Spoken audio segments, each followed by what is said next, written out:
വംശീയ അധിക്ഷേപം തുടർന്ന് കലാമണ്ഡലം സത്യഭാമ. മോഹിനിയാട്ടത്തിൽ കറുത്തവർ മത്സരിക്കേണ്ടതില്ല. മോഹിനിയാട്ടത്തിൽ പങ്കെടുക്കാൻ സൗന്ദര്യം വേണം. മോഹിനിയാട്ടം പെൺകുട്ടികൾ തന്നെ അവതരിപ്പിക്കണം. പറഞ്ഞതിൽ ഒരു കുറ്റബോധവും ഇല്ല എന്നും അവർ വ്യക്തമാക്കിയിരിക്കുകയാണ്. തന്റെ അഭിപ്രായം വ്യക്തിപരമാണ് എന്നും തിരുവനന്തപുരത്ത് അവർ പ്രതികരിച്ചു. വാർത്തയുടെ കൂടുതൽ വിശദാംശങ്ങളുമായി തിരുവനന്തപുരത്ത് നിന്ന് ടിൻഡു ദാസും തൃശ്ശൂരിൽ നിന്ന് മനോജും ചേരുന്നു. ആദ്യം ടിൻഡുവിലേക്ക്. ടിൻഡു, ഒരു സ്വകാര്യ യൂട്യൂബ് ചാനലിന് നൽകിയ അഭിമുഖത്തിന്റെ ബാക്കി പത്രം എന്നോണമാണ് കലാമണ്ഡലം സത്യഭാമയുടെ മറ്റൊരു രീതിയിലുള്ള പ്രതികരണ മാധ്യമങ്ങൾക്ക് മുൻപാകെ വന്നത്. തികച്ചും ധാർഷ്ട്യ മനോഭാവത്തോടുകൂടി പറഞ്ഞതിൽ തന്നെ ഉറച്ചു നിൽക്കുന്നു എന്നുള്ള രീതിയിൽ തന്നെയാണ് അവർ തുടർന്നത്.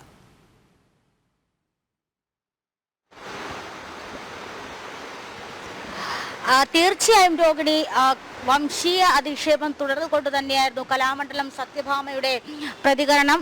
എന്നെ ഇത്രയും കാലം ചാനലുകാരെന്ന നിലയ്ക്ക് ആരെങ്കിലും തിരക്കി വന്നിട്ടുണ്ടോ? എനിക്കൊരു ഇന്റർവ്യൂ എങ്കിലും തന്നിട്ടുണ്ടോ? ഒരുപക്ഷെ ഞാൻ ഇത്തരത്തിലുള്ള പരാമർശം നടത്തിയതിനു ശേഷമാണ് നിങ്ങൾ എന്നെ തേടി വന്നത്.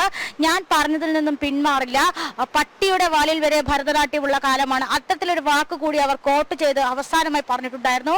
പട്ടിയുടെ വാലിൽ തന്നെ ഭരതനാട്യമുണ്ട്. അതോടൊപ്പം തന്നെ കറുത്തവർ ഈ മത്സരങ്ങളിൽ പങ്കെടുക്കേണ്ട, ഭരതനാട്യം എപ്പോഴും സൗന്ദര്യമുള്ളവർക്ക് പറഞ്ഞിട്ടുള്ള, അല്ലെങ്കിൽ വെളുത്തവർ എന്ന സൗന്ദര്യ ബോധത്തിലുള്ളവർക്ക് പറഞ്ഞിട്ടുള്ളതെന്ന് തന്നെയാണ് അവർ ഉറപ്പിച്ച് പറയുന്നത്. അതോടൊപ്പം തന്നെ ഞാൻ ഇത്തരത്തിൽ വിധികർത്താവായി ഇരിക്കുന്ന സമയങ്ങളിൽ അല്പം നിറം കുറഞ്ഞ അല്ലെങ്കിൽ കറുത്തവരായുള്ള കുട്ടികളോട് പറയാറുണ്ട് നിങ്ങൾ ഇന്ന മേക്കപ്പ് മാനെ കാണണം, ആ മേക്കപ്പ് മാന് അധികം പണം കൊടുത്താലും സാരമില്ല, ആ മേക്കപ്പ് മാനെ കണ്ട് നല്ല രീതിയിൽ മേക്കപ്പ് ഇടുക. ഒരുപക്ഷെ വിധികർത്താവായി ഞാൻ ഇരിക്കുന്ന സമയത്ത് തന്നെ നിറത്തിന്റെ അടിസ്ഥാനത്തിൽ മാത്രമാണ്, അല്ലെങ്കിൽ നിറം എന്ന കോളത്തിൽ മാത്രമാണ് കൂടുതൽ മാർക്ക് വീഴേണ്ടത്.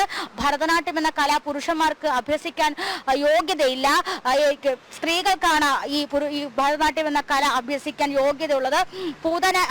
ഭരതനാട്യത്തിന്റെ ഭൂതന എന്ന വേഷം അവതരിപ്പിക്കുന്ന ഭാഗത്ത് എങ്ങനെയാണ് ഒരു പുരുഷ കഥാപാത്രത്തിൽ നിന്ന് സ്ത്രീയെ പോലെയുള്ള അഭിനയിക്കാൻ കഴിയുന്നത് എന്ന തരത്തിലുള്ള വളരെ ബാലിശമായ വാദങ്ങളാണ് അവർ മുന്നോട്ട് കൊണ്ടുവന്നത്. കലാമണ്ഡലത്തെ സംബന്ധിച്ചിടത്തോളം ഇതുവരെ പുരുഷന്മാർക്ക് അഭ്യസിക്കാതിരിക്കാൻ, പുരുഷന്മാർക്ക് ഭരതനാട്യം അഭ്യസിക്കരുത് എന്നൊരു നിയമമോ അല്ലെങ്കിൽ അത്തരത്തിലുള്ള രീതികളോ ഇതുവരെ പിന്തുടർന്ന് വന്നില്ലായിരുന്നു. പക്ഷേ ഇപ്പോഴും കലാമണ്ഡലം സത്യഭാമ പറയുന്നത് പുരുഷന്മാർക്ക് ഇത്തരത്തിലുള്ള മോഹിനിയാട്ടം പോലുള്ള കലകൾ അഭ്യസിക്കാൻ പാടില്ല, നിറത്തിന്റെ അടിസ്ഥാനത്തിൽ തന്നെയാണ് വേർതിരിക്കുന്നത്. ഞാൻ ഏത് ഭാഗത്താണ് RV രാമകൃഷ്ണനെ പറ്റി പരാമർശിച്ചിട്ടുള്ളത്? അങ്ങനെ പരാമർശിച്ചിട്ടുണ്ടെങ്കിൽ തന്നെ ഞാൻ പറഞ്ഞത് എന്താണ് തെറ്റ്? അദ്ദേഹത്തിന് ഇത്തരത്തിലുള്ള നിറമുണ്ടോ, അല്ലെങ്കിൽ സൗന്ദര്യമുള്ള ഒരു പുരുഷനാണോ? സൗന്ദര്യമുള്ള ഒരു പുരുഷനാണെങ്കിൽ ഒരു പക്ഷേ ഭരതനാട്യം എന്ന് പറയുന്ന കല അഭ്യസിക്കുകയോ അല്ലെങ്കിൽ അതിൽ റിസർച്ച് ചെയ്യുകയോ ഒക്കെ ചെയ്യാൻ താൻ പഠിച്ചിരുന്ന സമയങ്ങളിൽ ഏതാണ്ട് 20-ൽ താഴെ വിദ്യാർത്ഥികളിൽ 20-ൽ താഴെ ആളുകൾ മാത്രമാണ് ഭരതനാട്യം പോലുള്ള കലകൾ അഭ്യസിച്ചിരുന്നത്. ഇപ്പോൾ ഒരു വർഷം 250ഓളം വിദ്യാർത്ഥികൾ ഈ ഭരതനാട്യം പോലുള്ള കല അഭ്യസിച്ചിറങ്ങി വരുന്നുണ്ട്. അപ്പോൾ എന്ത് യോഗ്യതയാണ് ഇവർക്കൊക്കെ ഉള്ളതെന്ന രീതിയിലുള്ള ഒരു പരാമർശമാണ്. നിറത്തിന്റെ അടിസ്ഥാനത്തിൽ കലയെ നിർവചിക്കുന്ന രീതിയിൽ തന്നെയാണ് അവരുടെ ഭാഗത്തു നിന്നുണ്ടായ ഒരു മറുപടി എന്ന് പറയുന്നത്. അതോടൊപ്പം തന്നെ മാധ്യമങ്ങളോട് തട്ടിക്കയറിക്കൊണ്ടുള്ള പ്രതികരണമായിരുന്നു ഉടനീളം സംസാരിച്ചത്. ഞാൻ പറഞ്ഞതിൽ തന്നെ ഉറച്ചു നിൽക്കുന്നു. ഞാൻ പറഞ്ഞത് ഒരടി പോലും പിന്നോട്ടില്ല. എല്ലാം നിശ്ചയിക്കുന്നത് ഒരുപക്ഷെ കലയുടെ മാനദണ്ഡം, ഭരതനാട്യത്തിന്റെ മാനദണ്ഡം എന്ന് പറയുന്നത് തന്നെ നിറമാണ്. നിറമുള്ളവർക്ക് മാത്രം അഭ്യസിക്കാൻ പറ്റുന്ന കല എന്ന രീതിയിൽ തന്നെയാണ് ഇവർ പറയുന്നത്. ഇവർ ബാലിശമായ ഇത്തരം കാര്യങ്ങൾ 99% മണ്ടത്തരവും വിവരക്കേടുമാണ് പറയുന്നുണ്ടെങ്കിൽ പോലും 1% അവർ പറയുന്നുണ്ട്. ഞാൻ വിധികർത്താവായിരിക്കുന്ന സമയത്ത് എന്നെ രാഷ്ട്രീയ നേതാക്കളും അല്ലെങ്കിൽ എന്നെ പ്രമുഖരും ഇത്തരത്തിലുള്ള കുട്ടികൾക്ക് മാർക്ക് അധികമായി കൊടുക്കാൻ സ്വാധീനിച്ചിട്ടുണ്ട്. ആ സമയങ്ങളിൽ ആരും ഒന്നും സംസാരിച്ചിട്ടില്ല. പല ആൾക്കാരും വന്ന് പറഞ്ഞിട്ടുണ്ട് ഇന്ന കുട്ടിക്ക് മാർക്ക് കൊടുക്കണം, ഈ കുട്ടിക്ക് മാർക്ക് കൊടുക്കണം, ഈ കുട്ടിയെ വിജയിപ്പിക്കണം.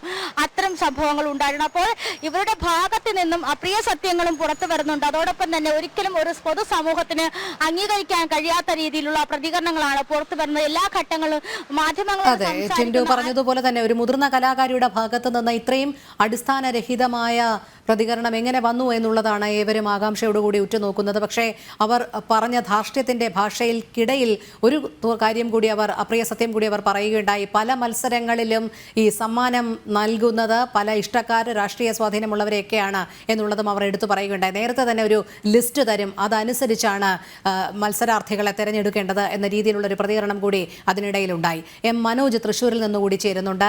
മനോജ്, എന്തായാലും RLV രാമകൃഷ്ണന്റെ പേരെടുത്തു പറഞ്ഞല്ല താൻ അധിക്ഷേപിച്ചത്, എന്തിനാണ് മാധ്യമങ്ങൾ അത്തരം ഒരു ചോദ്യം ചോദിക്കുന്നത് എന്നുള്ള മറുചോദ്യമായിരുന്നു കലാമണ്ഡലം സത്യഭാമയുടെ ഭാഗത്തു നിന്നും ഉണ്ടായത്. പക്ഷേ അതിനു മുൻപ് തന്നെ അവർ നടത്തിയ പല പ്രതികരണങ്ങളും ഇത്തരത്തിൽ കറുത്തവർ മോഹിനിയാട്ടം ആടേണ്ടതില്ല, നാട്യശാസ്ത്രത്തിൽ കറുപ്പും വെളുപ്പും പറയുന്നുണ്ട്, സൗന്ദര്യമുള്ളവർ വേണം നാട്യശാസ്ത്രം അഭ്യസിക്കാൻ, പ്രത്യേകിച്ച് പുരുഷന്മാർക്ക് മോഹിനിയാട്ടത്തിൽ റോളൊന്നുമില്ല എന്നുള്ള രീതിയിലായിരുന്നു പ്രതികരണം. രോഹിണി, രാവിലെ തന്നെ ഈ ഒരു പരാമർശത്തിൽ പ്രതികരണവുമായി RLV രാമകൃഷ്ണൻ രംഗത്ത് വന്നിരുന്നു. കാരണം പേര് പറഞ്ഞില്ലെങ്കിലും ആ സ്ഥലവും അതുപോലെ തന്നെ ഒരു നൃത്ത അധ്യാപകനെന്നും അദ്ദേഹത്തിന് ഏകദേശം സാമ്യമുള്ള രീതിയിൽ തന്നെയായിരുന്നു ആ ഒരു പരാമർശം ഉയർന്നിരുന്നത്. അതിനുശേഷമാണ് അദ്ദേഹം ഈ പ്രതികരണവുമായി രംഗത്തെത്തിയത്. എന്തായാലും സത്യഭാമയുടെ ഈ ഒരു പരാമർശത്തിൽ നിയമ നടപടി സ്വീകരിക്കുമെന്ന് തന്നെയാണ് RLV രാമകൃഷ്ണൻ വ്യക്തമാക്കിയിട്ടുള്ളത്. കാരണം മോഹിനിയാട്ട കലാരൂപം അത് സ്ത്രീകൾക്ക് മാത്രമുള്ളതാണ്, അല്ലെങ്കിൽ സൗന്ദര്യമുള്ളവർക്ക് മാത്രമേ ആ ഒരു കലാരൂപത്തിൽ പങ്കെടുക്കുവാൻ സാധിക്കൂ എന്നുള്ള രീതിയിലായിരുന്നു. അതോടൊപ്പം തന്നെ കാക്കയുടെ നിറമാണെന്നും അദ്ദേഹം ഈ കാലു കവച്ചു വെച്ച് ആ കലാരൂപം അവതരിപ്പിക്കുമ്പോൾ അത് വളരെയധികം അരോചകമാണെന്നുള്ള രീതിയിലായിരുന്നു സത്യഭാമയുടെ പരാമർശം. അത് കൃത്യമായും നിറത്തിൻ്റെ പേരിൽ ഈ RLV രാമകൃഷ്ണനെ അവഹേളിക്കുന്നത് തന്നെയായിരുന്നു. അതിൽ തന്നെയാണ് അദ്ദേഹം പ്രതികരണവുമായി രംഗത്ത് വന്നത്.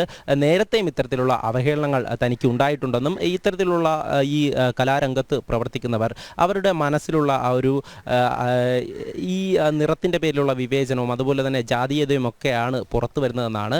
അതിനുശേഷം സത്യഭാമ പ്രതികരിച്ചിരുന്നു. സത്യഭാമയുടെ പ്രതികരണമൊക്കെ തന്നെ കണ്ടതാണ് വളരെയധികം ധാർഷ്ട്യപൂർവ്വമായിട്ടുള്ള ഒരു പ്രതികരണം. അതിൽ തന്നെ മറ്റ് കാര്യം പറയുന്നുണ്ട്, രാഷ്ട്രീയ ഇടപെടലുകളുടെ കാര്യം പറയുന്നുണ്ട്. പല വേദികളിലും ജഡ്ജായി പോയി ഇരിക്കുമ്പോൾ അവിടെ ലിസ്റ്റ് തരുമെന്നും അതിൽ രാഷ്ട്രീയ ഇടപെടൽ ഉണ്ടാകുമെന്നും ഒക്കെ ഉള്ള കാര്യങ്ങൾ പറയുന്നുണ്ട്. അതോടൊപ്പം തന്നെ ഈ ഒരു അവഹേളനം അത് തീർത്തും സാംസ്കാരിക കേരളം ഒന്നാകെ തന്നെ അതിനെതിരെ പ്രതികരണവുമായി രംഗത്തെത്തിയിട്ടുണ്ട്. അദ്ദേഹവും നേരത്തെ പ്രതികരിച്ചിരുന്നു.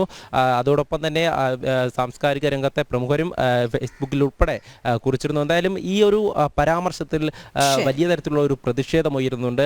നിറത്തിൻ്റെ പേരിൽ ഇത്തരത്തിൽ വരും തലമുറയെ പോലും ഈ കലാരംഗത്തു നിന്നും മാറ്റി നിർത്തുന്ന ഒരു സമീപനം, അത് ഇങ്ങനെയുള്ള ഒരു കലാമണ്ഡലം സത്യഭാമയെ പോലുള്ള ഒരു നർത്തകിയുടെ വായിൽ നിന്നും തന്നെ ഇത്തരം ഒരു പരാമർശം വരുന്നു. ഇതിനെതിരെയുള്ള വലിയ പ്രതിഷേധത്തിൽ തന്നെയാണ് കലാമണ്ഡലം സത്യഭാമയ്ക്കെതിരെ വലിയ രീതിയിലുള്ള പ്രതിഷേധവും ഉയരുന്നുണ്ട്. മനോജും ടിൻഡു ദാസുമാണ് വിവരങ്ങൾ നൽകിയത്.